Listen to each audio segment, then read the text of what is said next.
এই গেটের এই পাশে কেউ যাবে না, ভিতরে কয়েকজন ব্যক্তি। ত্রয়োদশ জাতীয় সংসদ নির্বাচনে ঝিনাইদহ ১ শৈলকুপা আসনে বাংলাদেশ জাতীয়তাবাদী দল বিএনপি মনোনীত প্রার্থী সাবেক অ্যাটর্নি জেনারেল মোহাম্মদ আসাদুজ্জামান মনোনয়নপত্র দাখিল করেছেন।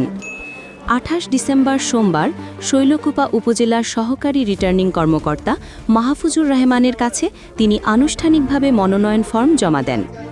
এদিকে ঝিনাইদহ ২ আসনের বিএনপি মনোনীত প্রার্থী জেলা বিএনপির সভাপতি অ্যাডভোকেট এম.এ. মাজিদ দুপুর ১টার দিকে সদর উপজেলা রিটার্নিং কর্মকর্তার কার্যালয়ে তার মনোনয়ন ফর্ম জমা দেন। মনোনয়নপত্র দাখিল শেষে সাবেক অ্যাটর্নি জেনারেল মোহাম্মদ আসাদুজ্জামান বলেন, আমি যদি নির্বাচিত হই তাহলে প্রথম অঙ্গীকার বাংলাদেশের সুশাসন নিশ্চিত করা,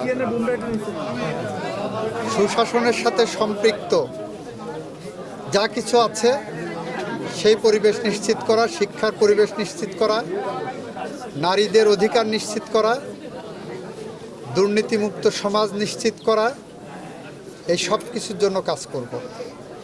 মানবাধিকার নিশ্চিত করা, ন্যায় বিচার নিশ্চিত করা, আইনের শাসন নিশ্চিত করা, এরপর সর্বোপরি বাংলাদেশের মানুষ যাতে আজীবন তার নিজের পছন্দ মতো ভোট দিতে পারে সেই পরিবেশ নিশ্চিত করা। ইতিমধ্যেই আপনারা দেখেছেন সংবিধানের ত্রয়োদশ সংশোধনের রায়ের রিভিউ করে বাংলাদেশের মানুষ যাতে তার ভোটাধিকার নিশ্চিত করতে পারে সেই পরিবেশ ফিরিয়ে আনার জন্য আমি সংগ্রাম করেছিলাম, এই সংগ্রামে বিজয় হয়েছি এবং এখন প্রতি 5 বছর পর পর তত্ত্বাবধায়ক সরকারের অধীনে নির্বাচন হবে, সেই পরিবেশ আমরা আইনসঙ্গতভাবেই নিশ্চিত করেছি।